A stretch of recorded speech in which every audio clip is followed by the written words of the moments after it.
Good afternoon, everyone. I'm Jared Williams, fifth year industrial engineering major here at Tech, and I would like to welcome y'all to tonight's Impact Speaker Session. And tonight we have two guests for you here, but before I introduce them, I would like to give a quick shout out to our sponsors, the College of Design, the Institute for Learning and Entrepreneurship, and the Serve, Learn, Sustain program. And just a heads up for everyone in the audience, tonight's lecture will be recorded and it will be available on ILE's YouTube channel going forward. So, without further ado, one of our speakers tonight is India Hayes, the CEO and co-founder of MiniCity Atlanta, which is a startup aimed at ending homelessness in a nutshell, but they aim to do it through trying to provide them all with a sense of identity by providing them with their legal documents and as well as their homeless caretakers, as well as provide them with the resources they need to be productive members of society. India is also an avid social activist as well as a designer, and having left SCAD, she worked with CNN, the CDC, as well as the American Cancer Society. So it's no surprise that she's left a lot of impact in wherever she's been. And her husband, Sourabh, is actually a fellow Yellow Jacket. He's pursuing his PhD in mechanical engineering, and he is all about cooling systems, trying to keep that heat transfer at bay. He's also pursuing a certificate in engineering entrepreneurship. Yeah, oh, I'm sorry, already achieved. And his work has been cited by, specifically research work has been cited by Intel, Apple, and the NSF, as well as many others. So without further ado, I'd like to introduce the both of them and MiniCity Atlanta. Please give a warm Yellow Jacket welcome to India and Sourabh.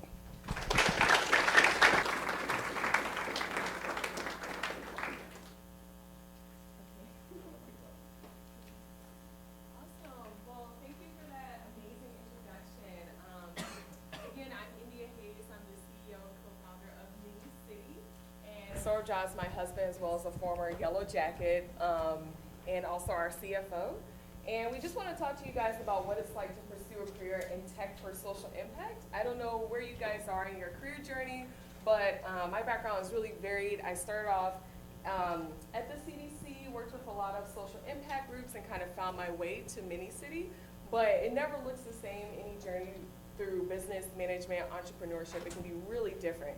So we just want to talk about, one, how MiniCity got started, why we do the work we do, and how our technology works. So as Jared said before, we're streamlining the admin process to assist the homeless. So we're helping them get legal forms of ID with technology. But before I kind of go into how all that works, I just want to explain to you guys why the ID process is so hard and why it's so needed. So I'm going to just take a step back. So I want you guys to meet Andre. He's someone that is experiencing homelessness in Atlanta. But he has a job opportunity lined up as well as a housing opportunity. But he really can't embark on either opportunity because he does not have ID. So he could work with a lawyer, but that's very expensive. Even for someone that does have a job or opportunities, that can be very, a huge cost burden. He could also work with a local nonprofit, but many of our local nonprofits are doing a lot of amazing work, but they have lifetime maximums. And his third option is probably our biggest competitor, VitalCheck, but they partner with a credit reporting agency and they require credit history, banking information, address information, a lot of stuff he just doesn't have. So he's at a large risk for not getting access to benefits, and this is really detrimental to a homeless person. So in Georgia right now, just some quick stats, there's over 9,000 people that are experiencing homelessness on any given night. So that might seem like, okay, that's, I don't know how you guys feel. That might seem like, oh, that's not like a huge number, but it's really, really, really burdensome to different citizens. It's a huge effect on people to experience homelessness, as you might imagine. They go through PTSD. A lot of times people have a perception where they think, oh, everyone that's homeless is homeless because they're on drugs. Many times the homeless actually are predisposed or more likely to use substance abuse as a result of being homeless, being on the streets, being alone. So it's a huge burden to the individual, but it's also a huge cost burden to our city. So Atlanta spends about $63 million just on some of the costs related to homelessness, and that includes jail stays, ER visits, things like that. And that's just some of the costs. That doesn't kind of and capture the whole picture of how expensive it is. So it's really hard for the person as well as cities. So Mini City, of course, is really great for individuals, but I know this is a business class, so I try to pull out some of the business model and why it's so effective. But it's also a cost-saving resource hub for cities. So a lot of times we get asked, why didn't you take the nonprofit route? Why are you a social enterprise? And that's because we really believe that businesses, corporations, cities, clinics, and essentially our government really should invest back into success models, essentially. And other states have done it really well. Massachusetts, for example. Atlanta is in a great position because they are already utilizing tech or kind of making strides, but we're gearing up for a smart city model. So this is really, really important to kind of keep in your mind. This is a cost-saving resource hub for cities. And the addressable market is huge. Our nation puts about $2 billion aside related to homelessness prevention on different programs. We have something called Continuum of Cares that are in every city, and they're devoted just to kind of alleviating homelessness. And so in Georgia, it's about $41 million that's set aside. But just think about that. We're already spending over $63 million a year on the cost related to homelessness, but our government only puts aside $41 million. So we're already kind of like behind cities in addressing this problem. It's just really, really a huge public cause. So at this time, Mini City has interacted with 1 in 6 homeless citizens. This is actually someone, we always ask people if we can use their pictures. We don't just like throw stuff up there. But this is actually someone who we met during some of our customer discovery and helping different homeless citizens. So this isn't just like a stock photo, it's really someone that's a part of your community. But we've helped at this time hundreds of homeless citizens. And the majority of them are actually from Atlanta. Majority are Black males, they're usually veterans, probably have like outlived some of their family members, they're really isolated. I know we're in the age of like social media, and it's probably hard for you to imagine being so isolated to where you would end up homeless. But many individuals that are experiencing homelessness in Atlanta are just predominantly older citizens that maybe have medical issues or other stuff, or just don't have that support network. But that doesn't mean they should be kind of cast aside. But that's our general demographics. Now I want to talk a little bit about how our tech works. I totally forgot, I meant to bring in one of our wristbands, but that's okay. So we pretty much use something that's really similar to Fitbit or Nike Fuel. So this is my own Fitbit. Yeah. This is my own Fitbit, but we use something really similar.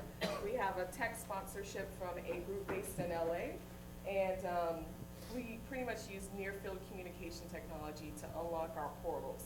So what we've done is we take NFC devices and we distribute them at any shelter that we're partnered with or any group we're partnered with.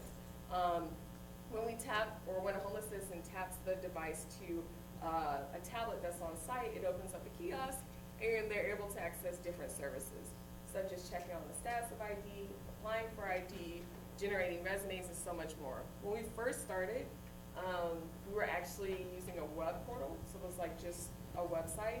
It was awful. Not only was the design really bad, it was really burdensome to do everything so manually. Our team was probably spending about 4 hours into the evening assisting like dozens of people. So we just found it to, in its early stages, to not really be cost effective or time effective. So we moved towards the tablet portal. And we use an encrypted database to store information. The data is encrypted as it travels, and no one's ID or personal information is ever stored on a device. We get asked that a lot. So if a device is lost, or which they always are many times, it's not like their ID is at risk. And we definitely don't track them. Some of our early potential investors, we turned them down because we still are an ethical company, because they really were interested in tracking the homeless, which is creepy. I wouldn't want to be tracked, and we would never want to kind of put people through that. So this is essentially smart tech for the homeless. It's built especially for them. So why do we do the work that we do? Again, I'm India. I have a background in design, but personally, I stated a little earlier, I really love working in social impact. It's something I've been doing for a long time. Even I think back when I was still in high school, I was doing a lot of community organizing. So I'm a technologist for social good, and I do the work. As you can see, our team is really diverse. from all parts of the world or the nation or whatnot. But I do the work because it predominantly affects my community, communities of color. We have another founding member, Anita, who's not here, but she works in public health and has been working in homelessness prevention for decades. And then we have our CTO and our tech team. This isn't all of them, but these are like our two top advisors. They definitely love working in social impact. So this is compassion tech that's needed in major cities. I know there's a lot of really cool, flashy jobs, but social impact is something with all these tech startups that are kind of booming right now. So if you kind of have it in your mind, I really encourage you, if you're inclined towards helping others, to really investigate or look further. So again, why do I do the work that I do? In our kind of customer discovery or early research, we found that African Americans were 7 times more likely to reside in a shelter. And even though we only make up a small portion of the homeless or the US population, we predominantly make up a large part of the homeless population. So for me, just volunteering, working day to day, even before I thought of this idea, I knew it was something I kind of wanted to work towards because it was affecting my community. And I saw this somewhere, the face of homelessness is black, really resonated with me, so I like to share this during our pitches or other things that we do because it kind of shapes people's mind around what does homelessness kind of look like in the United States. So this is the first, I guess, cohort that Mini City came out of. Show of hands, how many of you guys have done like a hackathon or I don't know, accelerator program? Okay, nice. So a good amount of you guys. So Mini City actually came from a hackathon, which turned into a 6-month accelerator. We had no idea it was going to be that long, but it was really beneficial. So the hackathon was around making our city more inclusive, even with gentrification. So it literally was hacking gentrification. So I remember seeing the call to action, and I was at work, and I told my girlfriends, and I was really intrigued, like, how do you hack gentrification? What does that even look like? And since this time, this same group, Biddy Nation, has worked on hacking cancer, hacking violence, hacking STDs. So, like, how do we disrupt the system to make something that's kind of prevalent more not a huge epidemic or something that's kind of remedy? It's a really cool group. So from this group is how Mini City came about. We knew we wanted to focus on the homeless, but our first model actually focused on water, which was really weird, like access to water for the homeless. But then after doing months of customer discovery, we found out that was a horrible idea and not really needed. It's actually ID that they need. So that's pretty much how we came about. There's some other great groups that you guys could probably look up from this hackathon or cohort. There's Gooder. I don't know if you guys have heard of her, but she repurposes food for the homeless. She's gotten millions of dollars of sponsorships, investments. She's partnered with the city, with Delta. She's in Atlanta as well as in DC. So she's a part of that cohort, as well as civic dinners. They were just featured in Forbes. They kind of host all these different dinners around the city to get people who normally wouldn't, kind of communicate together to have dinner and talk about social ills. Really cool idea. And she's partnered with Facebook and Coca-Cola. So some really cool projects came from this. And again, that's our origin and how we came about. So just going back to why we do or why we focused on ID, these are all the things that you can't get without 2 forms of ID. So many times we just think about like maybe a school ID, state ID, birth certificate. But actually in the US it's really hard to do a lot of stuff if you don't verify your identity as well as your citizenship. So this is something we kind of discovered or we like to show just to show the importance of getting ID. We also found out from a US study that majority of the homeless can't really get a lot of access to benefits without multiple forms of ID. And even more alarming, a lot of them are arrested for not having ID. And then their ID, the little ID that they have is confiscated. So it's kind of like a cycle. You might wonder, like, why are there so many homeless people? Why can't they just pick themselves up? And many times it's because they just don't have the building blocks or proper tools. So, yep, you need 2 forms of ID to really be sustainable. This is just a stat from our first pilot. We found that over half of the participants we were working with didn't have 2 forms of ID. So they might have had like 1 or 2, just 1 or maybe none, but many didn't have 2 forms. So a lot of them weren't able to access or take those next steps for housing or getting a new job and whatnot, in addition to helping people apply for stuff, our software also stores narrative goals for the year. So we found that a lot of people were able to really get a lot of their goals without ID. So how does our tech work? This is like the kind of exciting part. So we moved away again from the web-based portal where we were sitting down one-on-one with citizens and kind of typing everything in, which was really long and arduous, and moved towards, again, those tablets and the NFC devices. And this is just a live demo of kind of our current tablet kiosk. So it's mounted onto in a caseworker's office or wherever they have high traffic, and an individual pretty much sets up a very simple profile. And we try to make it as easy as possible just because people's competency level or even their age, like we just launched in a youth shelter, and we got so many responses that were like, I don't know, they were just like, they would just write anything that you can imagine a 14-year-old would write in a form. Right. So we try to make it as simple as possible, almost like setting up a Facebook profile so people could get what they needed. But on the back end, our software is actually filling out Social Security and birth certificate forms so that people can get what they need. So on the back end, we're mailing off these things while they're checking on the status of stuff and inputting things. And they can also input their job history. We don't require it at that very moment. They can come back and do it in their leisure, but it auto-generates resumes. And these are actually 2 real resumes from homeless citizens. We have dozens of them right now in our system, but this just gives you an idea. I think this person was a really young guy who just started out his working career, so he only had like 1 job and a ton of skills. But other individuals that we see have a lot of certifications, a lot of job history. Again, it's probably not what you think of when you think of the homeless. Some of them have just as polished resumes as anyone else that's in school. It's just life circumstances. All right, so our kind of next term, I guess next vision or next steps, so we really are building towards a smart city model for 2020. So we have a campaign right now called 20 in 2020 where we're seeking to work with 20 additional agencies beyond the ones we work with. And we want to have freestanding kiosks, so kiosks that are all throughout the city of Atlanta. Because right now we're obviously limited to working with groups we're partnered with, but we get tons of emails every day from people from all over the world who are like, hey, I'm homeless or I'm going through something and I really need ID, can you help me? So right now we're really limited to the partners that we work directly with. And we're really trying to build towards freestanding kiosks so that we can help whomever is experiencing homelessness on a day-to-day basis. And the software is much more robust for the freestanding kiosks. We've already built out the back end.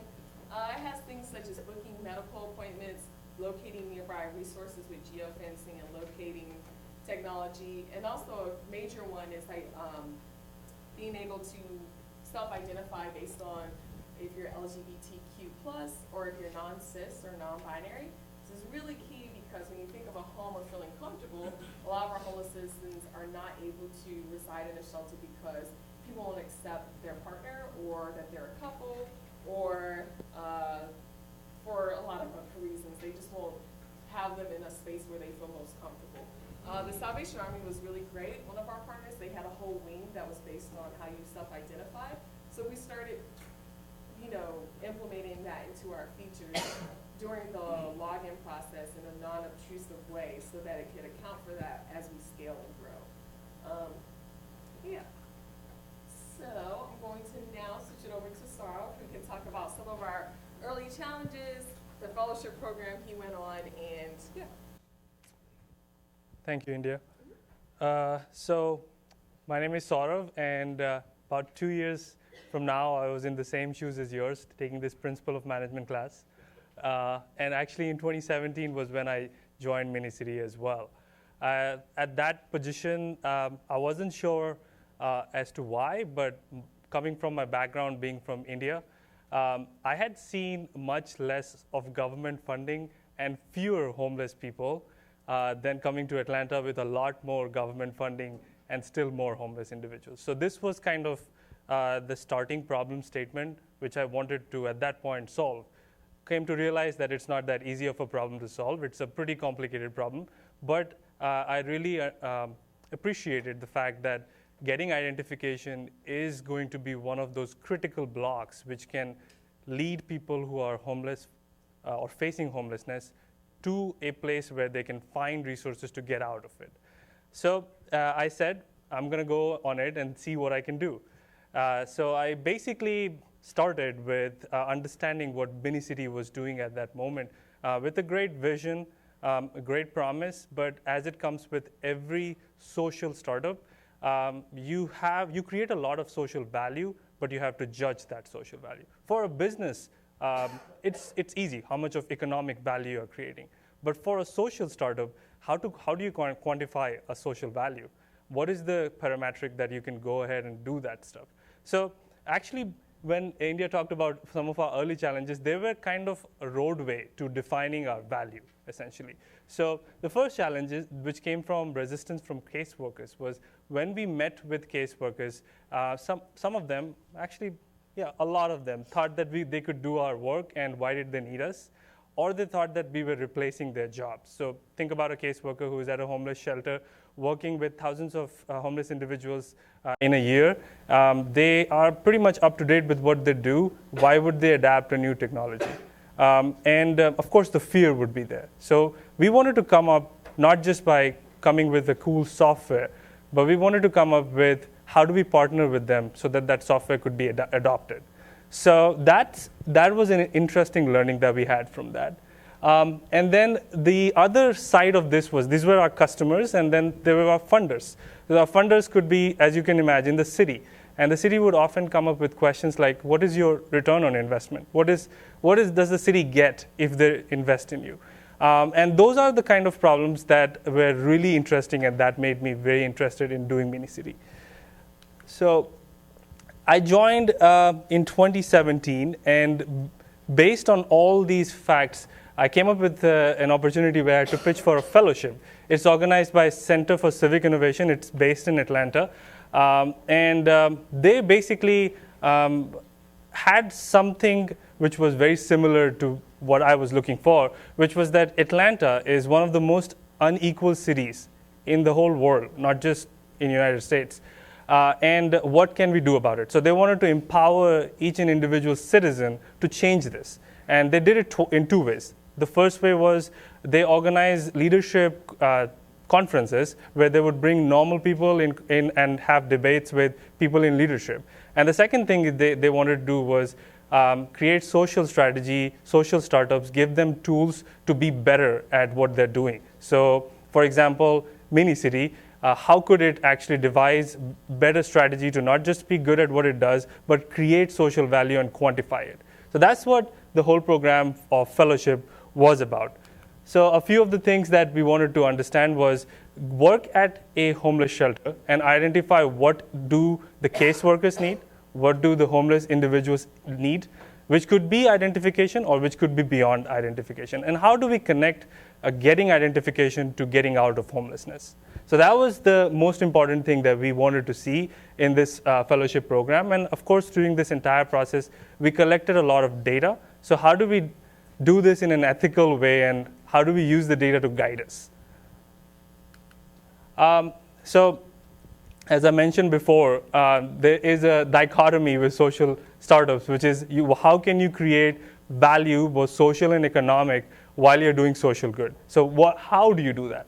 And that was our current challenge, which kind of guided us towards the future, which is we will build in a model for ROI for Minicity, use the social value that we have created, and propel ourselves towards the future. So based on our fellowship program, we partnered with Covenant House, which is a major homeless shelter, youth homeless shelter. We basically wanted to identify because every homeless individual has different needs. So what is the most critical need of a homeless individual, and what is the most critical need of a caseworker? And where do they live in, and what identifies them, so that we can better build our features. So as you can see, in this particular case, a lot of our residents resided in homeless shelters. They needed a housing as their major thing that they wanted from us. And we wanted to understand how we could actually use our technology to meet those two needs. And how do we compare as compared to other services like Vital Check, as India was talking before? And so one of the things that came out from this program was there's a sweet spot where Mini-Cities sits in, where there are programs which are for free, take forever, which are government funded, and there are programs which are, of course, private, more made for people who have credit history like you and me. And then there is Mini-City, which sits right there where it has social value for people who are homeless individuals, but is not that expensive. So that was where our value came in. We could empower people who are underprivileged to have the same benefits as people who are privileged. So a lot of these things came up with the fact that Mini-City was tailored for homeless individuals, and that is exactly what our value was. And we found that by actually partnering with the caseworkers and making the software so that it is suitable for the caseworkers, we can definitely overcome the resistance from them. And it was not just we had a one-way interaction with the caseworker. It was a whole program that we developed around the caseworkers where we would train them to use the software, where we would keep inputs from them to understand where are we going wrong, and then basically change our software going forward. And as a result, we found that our critical value was that we could reduce the time it takes to get identification. The fastest ID or fastest birth certificate we could get was in just 2 days. Whereas for our partners, it could take them up to 90 days. So we could reduce the time it takes for a homeless individual to get identification. Why is that critical? That was critical because some of these programs only have a certain amount of days before which a homeless individual will be told to actually leave the shelter if they don't have an ID. So these programs could actually prevent them from an endless runway of homelessness and then propel them towards becoming homed, becoming out of homelessness. And this actually guided us to our next steps, which I would lead India to talk about. Yep. Absolutely. So our CTO kind of really helped us in thinking about some forward-thinking things we could embark on. So of course we utilize NFC technology and wristbands, but as you can imagine, in our youth pilot, I think 100% of them lost their wristband. So we're thinking of using facial recognition, voice text, but we're really cognizant of how people feel. So we have actually had like a 0%, I guess, dismissal rate, or people don't really get creeped out by our tech right now. They're not like, oh, we're going to get tracked or anything that people sometimes insinuate. So we're trying to think of ways that we can do away with our key access card that we use, but still make them feel like they're included. That's still very fast-paced and forward-thinking. We're also thinking of using blockchain just to verify different stuff in real time instead of, we're always trying to move less towards the manual, more in the real time. And then of course, fintech. A number of banking institutions have approached us. So another group we don't really think about a lot are the underbanked. And in Georgia, there are, I think, 500,000 underbanked or individuals who cannot be banked at all because they just don't have banking information or ID. So another amazing startup that actually began in Atlanta is a female-owned bank that specifically works with the underbanked or non-banked. So we're meeting with them and trying to really figure out ways we can, one, not just help with ID, but also help with creating a sustainable life for someone. So these are all the forward-thinking things that we're thinking of. So you can tell this is from our investor pitch. We're like, our ass. But for 2020, we're actually raising $300,000 to help us really get up to speed in HIPAA compliancy because a lot of clinics are reaching out to us. But obviously, as you can imagine, the first thing they want to do is store everyone's record onto a band because that will make a doctor's life easier. But we don't want to have our small startup be obliterated by like HIPAA infractions. Those can just take you out. So we have to get up to speed on that. We have to invest into kiosks, of course, more pilots and more development. Thankfully, we actually have secured a staffing investment of $20,000 to $100,000 with no cap. That's another group. If you guys have a startup or are thinking of one, I would definitely research them. They're a group that actually looks at your team and will invest up to, I think, $150,000 worth of staffing development, which is a really interesting model. And they're another startup that started in Atlanta. We also recently won $10K for Startup Runway, which is another amazing group. So we're making strides towards meeting our investment. And we were also accepted into the SIN 2020 cohort. It's a wonderful collaboration between JP Morgan, Chase, Morehouse, and I think another university as well funds it. So we're really excited about all these opportunities. It kind of all just happened right this past summer and fall. So that's where we are, but you know, essentially in supporting many city or groups like it, whether you take a position or job at a tech startup that's specializing in social enterprise, or you help support it by volunteering or doing dev work, or even start one yourself, you are kind of supporting success and social impact for everyone, not just a few, but for everyone in our city and our nation, and hopefully across the world. Yeah, and also if you have any questions about like how can you join a social startup, you can also reach out to us as well. Yeah.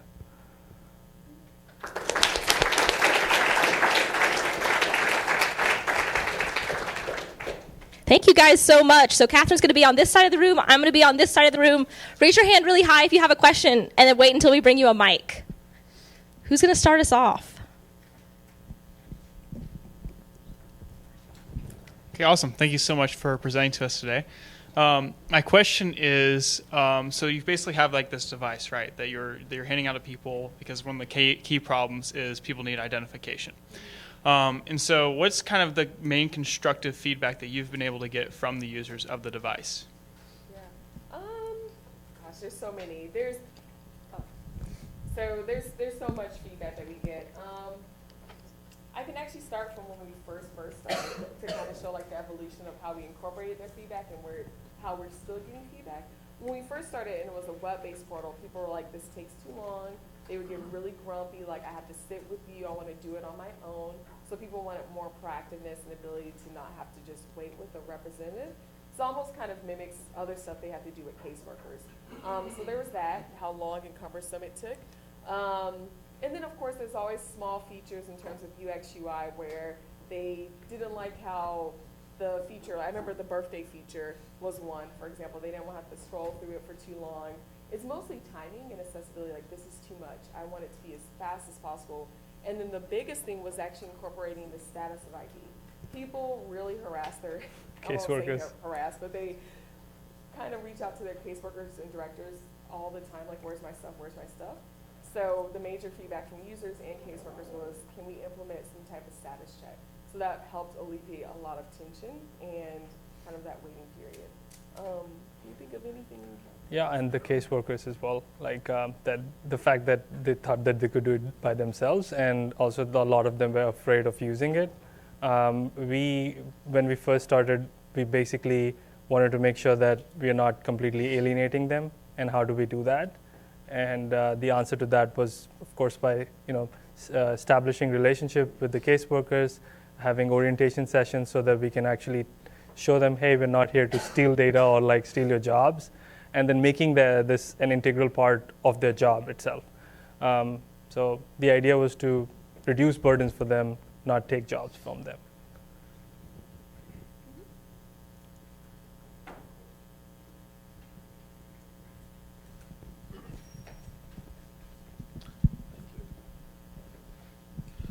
I'm just curious about the underlying economic model for the social enterprise. I guess you're doing an ask, and I presume that you're looking for investment. But given the type of business you're in, you're not likely to be able to fund it through charging fees for these services. At least I don't think you're going to be able to. So, first of all, what's in it for the investor that's putting money into this? And secondly, is there some plan for creating some sort of cash flow that can sustain the business sustain the venture for the long term? Yeah. So, You want to answer that? Sure. Okay, I'll answer part of it, I guess. Yeah. So we're pretty much following a pay-for-success model, and a lot of states have done this, where investors, where it might be a United Way, a bank, other parties that are pretty much getting drained from the public costs, they invest into it. So, for example, Massachusetts had a similar model. It wasn't just focused on ID, but a United Way, the actual city, as well as a local bank, invested $2 million into the framework. And it's not something where you can of course, when you're looking at success over time, it's not like other products where it's like, oh, 6 months, we'll see the immediate traction. Because it is human lives, it does take like 3 years, 5 years to really see the effect. So you, one, have to build up really good relationships. The way that we've kind of done that is by partnering and working with a lot of local organizations, a lot of clinics, and doing pilots, and then having that trust. Because the city has kind of kept in touch with us or reached out, but it's not, for B2G, it's not like an immediate thing. You definitely have to build up a good reputation, and we understand that. And as far as like cash flow or getting revenue that's sustainable so that we can actually exist and continue to work, a lot of groups that we have not really anticipated, we have to look at the customer segment and working with them. The biggest one would be clinics. So for example, Grady Hospital has a chronic care ER unit, and they recently reached out to us. Right now they're using VitalCheck, the competitor, but what's happening is they're having to have different high-risk populations that are high risk for homelessness, or individuals that are already homeless, utilize VitalCheck. They incur the cost, but they don't get an ID. So what happens is it's a huge cost because they're having to do re-enrollment. For example, Ponce Clinic approached us, and they have 6,000 Every year? patients every year. They have a really huge high re-enrollment rate for the impoverished or those that are lacking an ID. And they only have 5 caseworkers. So it starts to become a huge cost burden. And our city, actually Atlanta, spends about $23 million on the cost of the homeless using ER and care units alone. 9 months ago, we just opened up, not us, but the city just opened up another unit specifically catered to the homeless, just because it's that much of a cost burden. So in terms of sustainable revenue, we can't just look to homeless shelters because, sadly, you know, they're already very strapped for cash. They're mostly the groups that we build our reputation, our kind of business, acumen, validation and stuff. And we have to use that to say, hey, this works in even the most tough conditions. And then we have to pitch that to clinics, other groups, schools that are seeking the assistance. So it's a very interesting dynamic kind of, Sourabh was talking about the dichotomy between social enterprise and social good. You do so much work in the social good space to say, look, this does work and it's worthy of investment. And then you have to like pitch it to the clinics and the other groups that are also being affected. And it also comes to like what kind of a business model you want to have around this.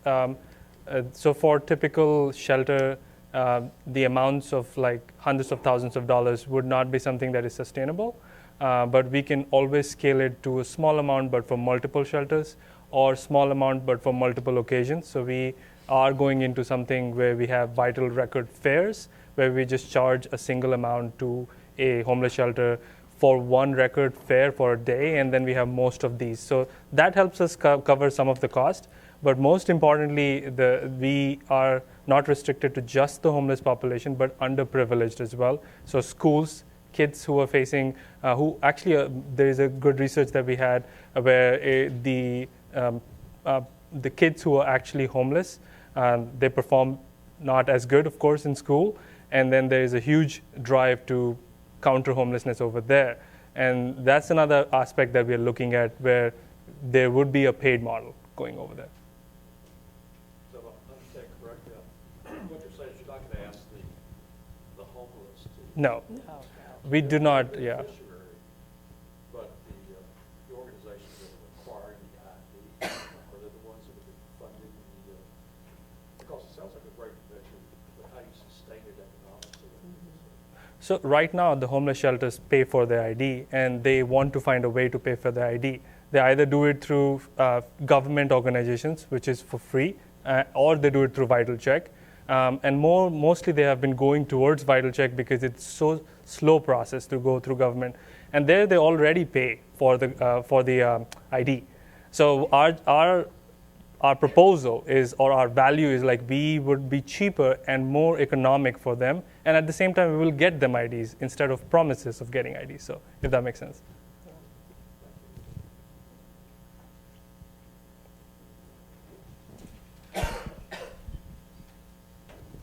So just curious, as we think about lifting these folks out of poverty, have you all considered, or are you already partnering with any, I guess, benefits enrollments organizations to help move them along in that process towards independence?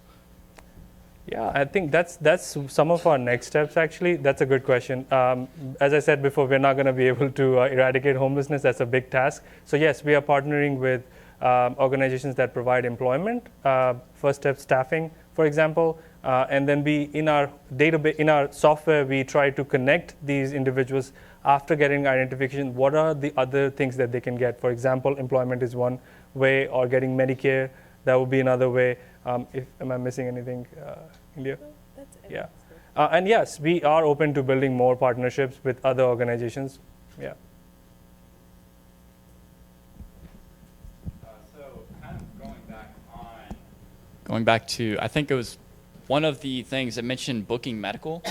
You guys mentioned that you were working to get HIPAA compliant so that you could do that. And with a lot of the rest of your, the rest of the organization, you found a way to actually scale it up, basically with these wristbands, the NFC connection, rather than using the web portal, and keep it quick. How do you, like with the complex web of like clinics, ERs, charitable clinics, how do you plan on building that to scale? Yeah, that's a really good question. Yeah. So in terms of, you're right, one, that would make it a much longer process. So imagine the freestanding kiosk, and then there's like a huge line because everyone's like, I need to get this appointment, or I need to get access to stuff. So some of these features, I don't know if I have a view of it. I think on the last page, it shows it's like general stage, and it shows like all the different modules, or sometimes they're turned off and on. So when we're in the youth shelter, certain things were just completely turned off because they didn't apply to that group. For the freestanding kiosk, while booking medical and all this other stuff would be really great in like a clinic or other area, or a place that kind of, in terms of geography, makes sense, we would probably turn it off. Because what we wouldn't want to happen, and should I tell the New York story? Sure. Okay, so what we wouldn't want to happen is what you said, giving access at the wrong location, wrong time, and then the city's mad at us because there's a huge line. So we really have to think or be really aware of the location and what things to turn off and on, so it makes the most sense. I was asking Sourabh if I should tell you guys this one story about New York City was trying to use a similar smart city model on kiosks, but they didn't make it a closed system where certain things weren't turned off, so people were able to like look at porn and do all types of course, stuff. yeah. And it was like a huge issue. So we don't, not to say like, okay, booking medical appointments would turn into that, but you don't want to create an environment or ecosystem that's not benefiting, Yeah. or that's kind of obtrusive to the fabric of the city. But yeah, that's a really good question. We probably would just have to turn off certain features Yeah, we'll tailor it to specific organizations, specific ask. or specific locations too. Yeah.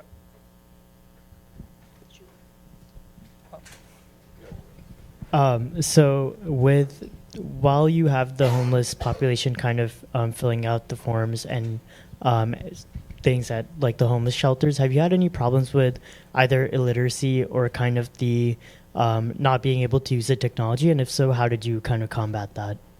Yeah, that's a great question. We definitely have, just because people are at different stages, or they might be suffering from different mental disorders and whatnot. So what we usually do is, when we first approach a group, we don't just like throw the tablet in there. We always have orientations.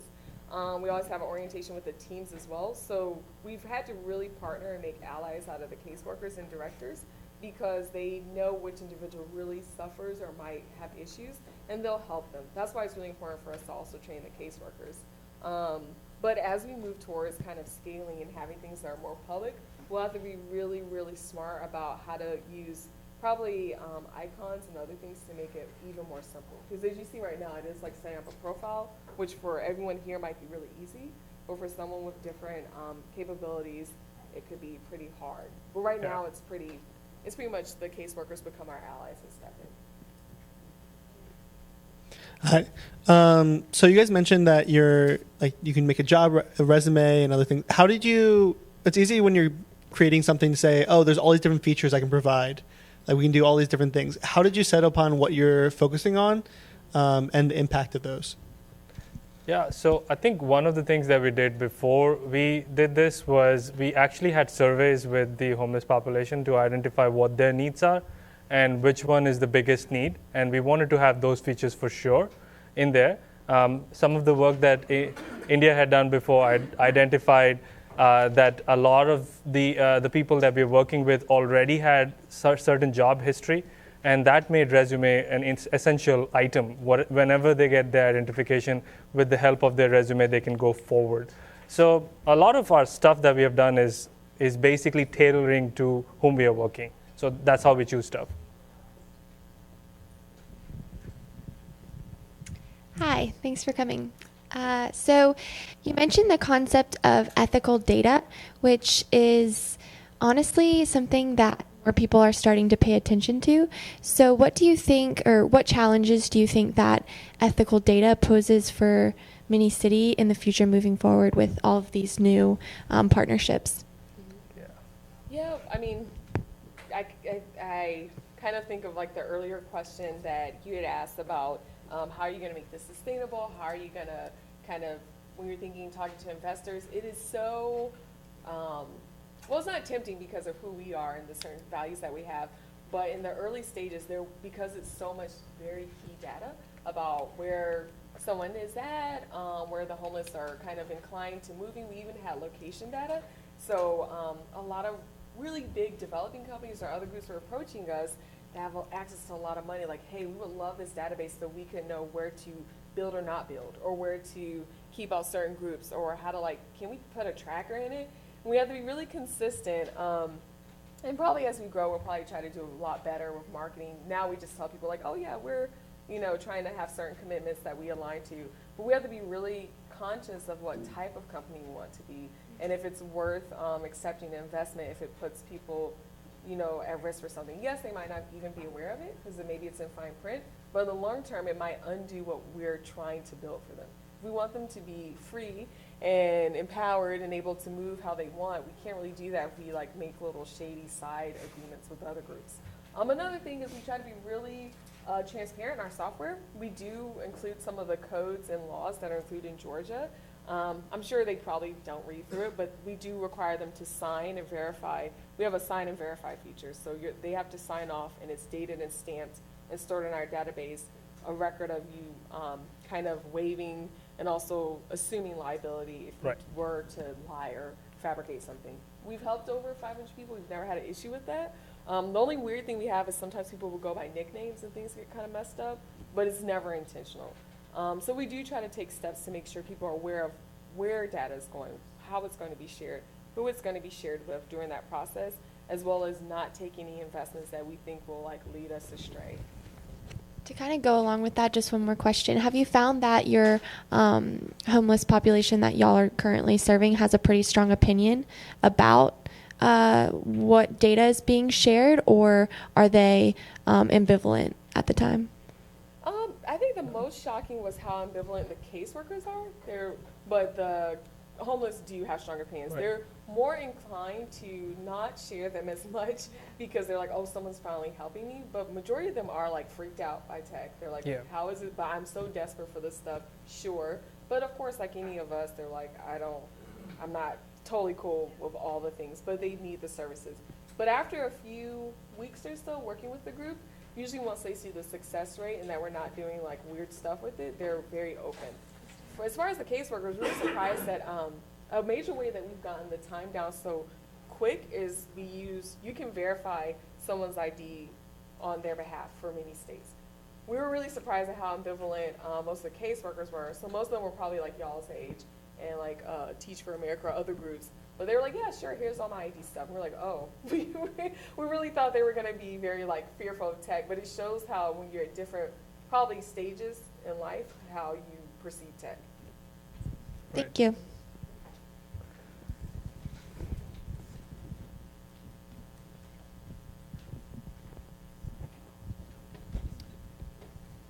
Hey, thank you guys for sharing.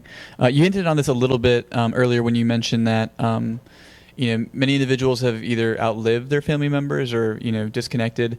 I previously, before being at Georgia Tech, I worked 6 years in homeless services, and one thing that I always found interesting was a lot of people. Homelessness could easily be solved just connecting with a family member that they were disconnected with, and I always felt like that was a great solution for technology. And apart from having viral spreading of a Facebook message or something like that, there weren't a lot of solutions in place. Have you guys, one, seen that in your customer discovery, that there's an interest in that, and two, do you feel like your technology could address that?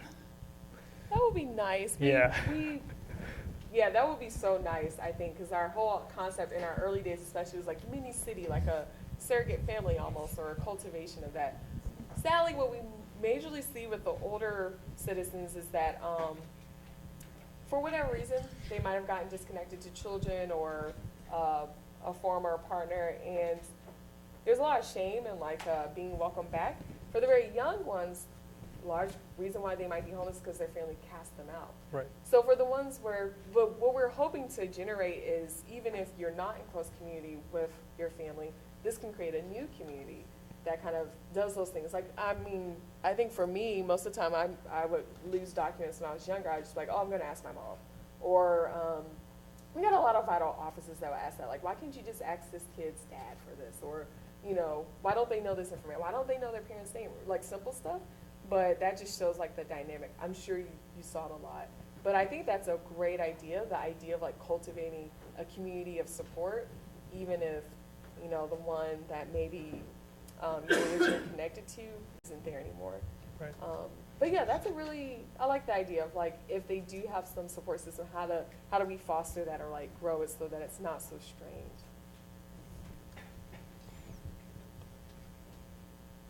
strained? I believe earlier you mentioned about like how much the government is spending funding to reduce homelessness, like how it's less than it needs to be. Do you think one of the major issues, like the government is not as efficient or like as effective at spending money into the right things to prevent or solve homelessness? Yeah, probably. I mean, a major thing is these Continuum of Cares are funded based on point and time counts, but they hold their point in time counts on the coldest day in the year. So of course, people on the coldest day, if I live outside, I'm going to make sure I am not like in the elements. Yeah. So if they're basing a lot of their funding on how many people are around on the coldest day, that's already like a very like skewed data. And they use that, you know, in our Continuum of Care, we had spoke recently with the director, even she agrees, like, hey, this isn't the most effective way to do it. So it's not that they don't care, it's just that maybe some things are outdated or need to be updated or up to speed. And many times I think it's just like a environment of scarcity for the government. You know, there's so many nonprofits that need help and need resources. Even if you were to look up their budget and be like, oh, wow, they have $10 million, but the stuff they have to do with just that $10 million is like mind-blowing. But yeah, I think it's just like you said. And it's also about creating the right ecosystem as well. It's because several times different organizations do the same thing over and over again. A homeless individual might get identification from one place, lose it, then go to another place, and then somebody will be doing this again and again. You wouldn't believe how many times they do it. So by strategically placing a company or like a startup like Minicity at the heart of getting identification and connecting all the shelters together, you could definitely increase the efficiency. But it's a slow process, I would say.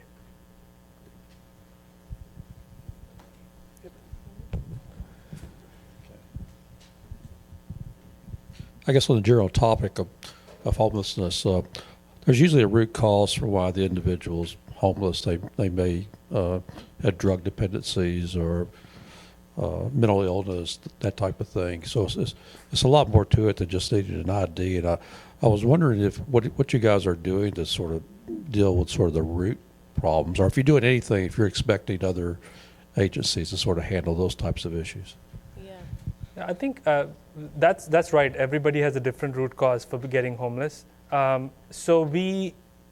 know that we are giving them identification, but the idea here is to not be the only place to counter homelessness or alleviate homelessness. Is that if there are specific organizations who are really good at providing mental health care, then we connect the homeless individual to there. And if there is any need of identification, then we come in place and we do that. So we're not trying to do everything. We're trying to just do identification right now. If so, the need comes to be in the future that we become a place that does that, sure. But right now, our only job is identification. What do networks exist where, for example, the person who runs Georgia Works was here earlier today. Do you guys have like your own communities of entrepreneurs that are working in this space? Yep. And It's about coordinating the Yeah. records. Yeah. Is that something that's Yeah, so as a fellow at Center for Civic Innovation, I connected with several people who work with, I guess, populations who are on the verge of homelessness. So people who are earning almost enough to pay their rent, and they live by paycheck, or people who are facing incarceration because of homelessness. And we have gathered together a group which we are working on. And then there is, of course, another group, which is Continuum of Care that India was talking about, which gets in or is the central source for all these organizations to get funding. That's a little bit harder for us to connect to, but we are definitely working towards these startups, which are assisting people who are homeless. I think to also add to that, most of our most promising opportunities have been from other startups and groups that have come from like-minded people, like Jasmine from Gooder. She was like, hey, we should find out a way to, maybe I could take the food that I repurposed and put it in a vending machines throughout the city, and you could use your NFC, and we could share the data in your database. Or the woman, Sheena, of Capway, she started, I think she's maybe the only, or maybe the youngest black woman to own like a bank. So she has a whole bank that's just focused on the unbankable, and she wants to partner. So I think like if you have a community, there's strength in like kind of banding together, because it might be harder for you to convince like Bank of America, but it's much easier for you to convince like someone that you did a cohort with who's in community with you. Yeah. It's probably the most effective way. Hi. Thank you for what you're doing. This is a much needed and beneficial use of technology. You had mentioned the blockchain. How are you using the blockchain now, and what future uses do you see for using the blockchain?